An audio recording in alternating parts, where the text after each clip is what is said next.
Pak Presiden menekankan itu, bawa investasi masuk, dorong ekspor kita agar Swiss bisa jadi hub untuk ekspor ke negara-negara sekitarnya. Iya. Nah, karena itu terkait kalau kita mampu mendorong investasi dan ekspor, saya kira kita nantinya akan mampu mendorong tingkat pertumbuhan ekonomi kita.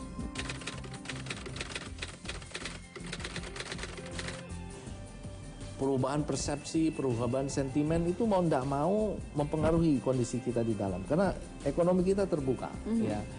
Nah ini kan kemudian berdampak, baik langsung maupun tidak langsung.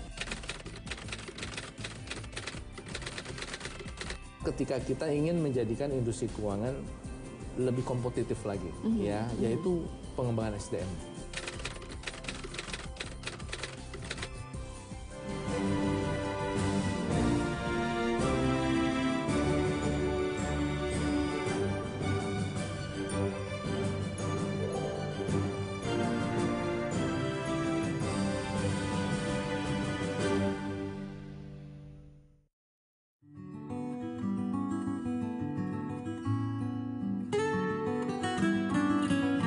Mulyaman Darman Syahadat lahir di Tambun, Bekasi, Jawa Barat pada 3 April 1960. Mulyaman muda adalah sosok yang gesit, kritis, dan juga aktif. Sejak sekolah dasar, sudah memiliki prestasi akademis yang luar biasa. Mulyaman mampu menyelesaikan sekolahnya lebih cepat dari seharusnya. Masuk Fakultas Ekonomi Universitas Indonesia pada tahun 1979 dengan mengambil jurusan studi pembangunan dan berhasil menyelesaikannya pada tahun 1984 sebagai salah satu lulusan tercepat di angkatannya. Mulyaman kemudian melanjutkan studi S2-nya di John F. Kennedy School of Government, Harvard University, Amerika Serikat pada tahun 1990 dan memperoleh gelar Master of Public Administration pada tahun 1991. Gelar Doctor of Philosophy didapatkan Mulyaman pada tahun 1996 dari Faculty of Business and Economics, Monash University, Australia.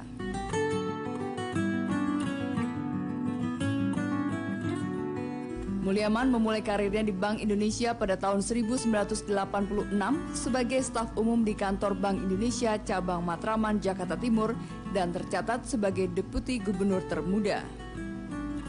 Pada Mei 2012, nama Mulyaman muncul sebagai salah satu calon Dewan Komisioner Otoritas Jasa Keuangan yang dipilih langsung oleh Presiden dan menjadi pilihan Komisi 11 DPR RI untuk menduduki kursi jabatan Ketua Dewan Komisioner OJK periode 2012 hingga 2017.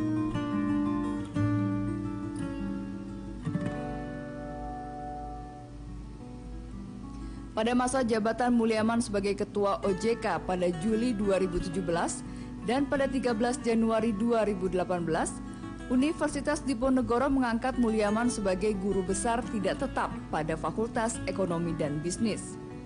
Nama Mulyaman Darman Syahadat kembali muncul ke permukaan sebagai salah satu calon duta besar. Presiden Joko Widodo kemudian melantik Mulyaman sebagai Duta Besar Indonesia untuk Swiss di Istana Negara, Jakarta pada 20 Februari 2018 bersama dengan 16 duta besar negara lainnya.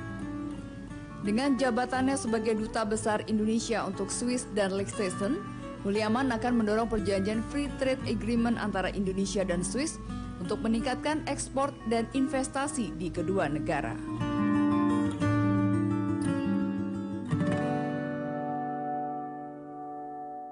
Ya, dan pemirsa, saat ini saya sudah bersama dengan Profesor Dr. Mulyaman Haddad, SEMBA, Dubes RI untuk Swiss dan Liechtenstein. Apa kabar, Pak? Kabar baik, Baik, alhamdulillah. Assalamualaikum warahmatullahi wabarakatuh. Waalaikumsalam. Sudah persiapan untuk berangkat ke Swiss sejauh ini bagaimana? Persiapan berjalan baik. Ada persiapan yang bersifat administratif. Oke. Ada persiapan mental lah ya. Oh, gitu ya? Iya, karena kan saya ini kan sebelumnya berprofesi bukan sebagai diplomat, jadi harus banyak belajar.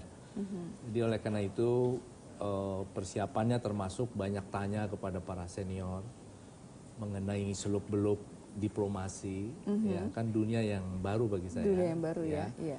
Tapi alhamdulillah semua orang baik kepada saya, jadi menyediakan waktu untuk menjawab pertanyaan-pertanyaan saya. Jadi mudah-mudahan siap sudah untuk berangkat. Sudah siap ya. Ini kan sudah ada tugas besar gitu ya menanti. Sempat terpikir atau bermimpi gitu.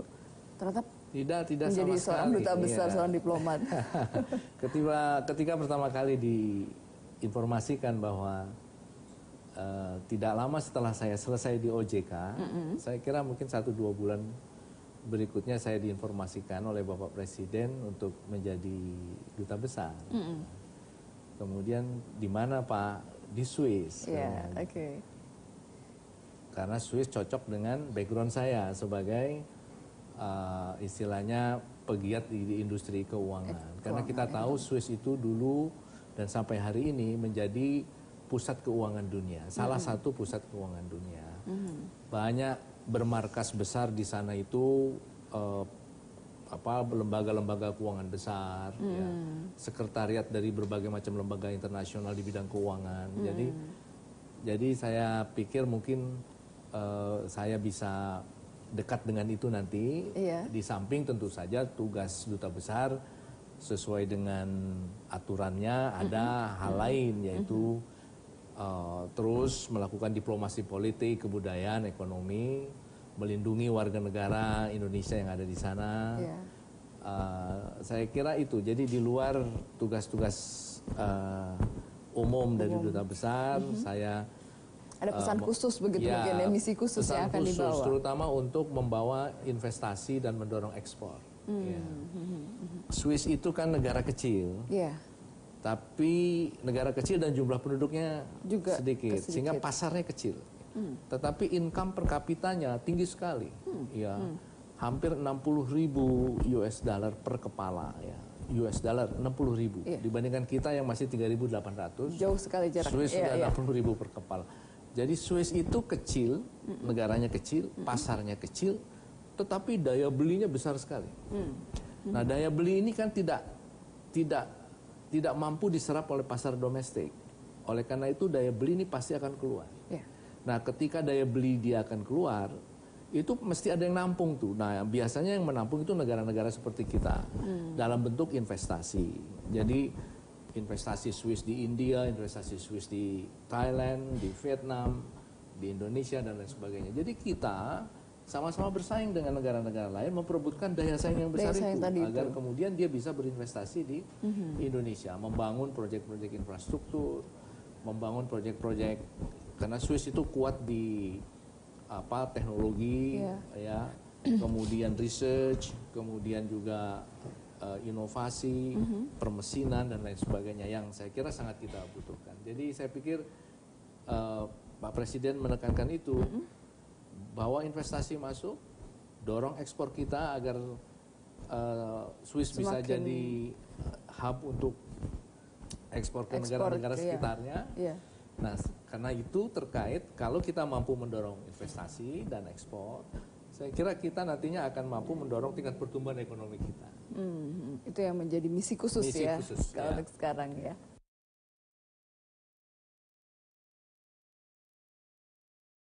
Pak Mulyaman, ini kan kalau dilihat memang sudah track recordnya itu lebih pada keuangan, ekonomi begitu ya. Kalau dilihat dari sejarah keluarganya begitu, memang pendidikannya apakah memang ayahnya ekonom juga gitu? Tidak ada sama sekali. Ayah dan ibu saya seorang guru. Ya, di daerah Bekasi. Ya. Di putra daerah Bekasi ya. Daerah Bekasi ya. Karir terakhir dari orang tua saya kepala sekolah, ya, SD, sekolah dasar. Jadi sangat kuat sebetulnya background sebagai pengajar ya. Oleh karena itu ya sebetulnya tidak ada arahan khusus mau jadi apa, orang tua membebaskan, tapi saya pilih ekonomi. Kenapa yang bikin tertarik itu, Pak? Dulu sebetulnya terpikir mau jadi guru juga, ya. Karena saya sempat kuliah di IKIP pada awal-awalnya itu. Tapi kemudian berubah pikiran, kayaknya kok lebih enak jadi ekonom gitu ya. Karena pembangunan itu kan sedang bergairah, kayaknya kok orang ekonom banyak nih kerjaannya kan begitu. Jadi saya pilih ekonomi maksudnya, dan saya daftar di Fakultas Ekonomi di UI di Jakarta, di Salemba dulu masih. Ya. Saya selesai, saya masuk tahun 79, saya selesai tahun 84 ya. Oke. Kemudian saya mendaftar di Bank Indonesia. Ya, jadi sebagai pegawai Bank Indonesia. Saya berkarir lama di Bank Indonesia. Saya kira tidak kurang dari 25 tahun saya bekerja di Bank Indonesia. Mulai dari pegawai dasar ya sampai staff terus sampai akhirnya saya pensiun sebagai Deputi Gubernur Bank Indonesia. Ya. Dan dalam perjalanannya di BI juga banyak yang kemudian memberikan banyak pengalaman ya karena bertugas di berbagai bidang dan saya kira ini banyak membantu di dalam membekali saya untuk kemudian menapaki karir-karir berikutnya gitu ya. Jadi saya masuk S1 masuk BI kemudian oleh BI saya dikirim sekolah lagi ya. S2 di Amerika di Harvard ya, University di kota Massachusetts ya di luar kota Boston, tapi kotanya sebetulnya kota Cambridge, tapi di luar kota Boston. Dingin sekali kalau winter. 2 tahun saya kurang lebih di sana. Saya kembali lagi ke Bank Indonesia bekerja lagi. Kemudian saya sekolah lagi ke Australia. Untuk S3, doktor. Untuk S3. Saya selesai tahun 96 sudah selesai, sudah balik lagi. Pada waktu itu sedang krisis ya, artinya mendekati kan reformasi ini puncaknya tahun 98 ya, krisis keuangan terjadi tahun 98. Saya kembali tahun 96. Jadi pas betul ketika saya kembali banyak sekali kerjaan. Ya, ekonomi sedang bermasalah, banyak pikiran-pikiran yang perlu diperlukan. Jadi pas betul saya dapat kesempatan untuk mempraktekkan pengetahuan yang saya peroleh dan sesudah itu terus berjalan. Dan memang sudah merasa jalurnya pas begitu ya? Ya betul, saya kira cocok betul apa yang dipelajari di bangku sekolah, terutama di bangku kuliah. Kemudian diterapkan di dunia nyata di Indonesia. Banyak pikiran-pikiran yang kita sampaikan sampai kemudian ya saya pensiun dari Bank Indonesia sebelum saya masuk ke OJK.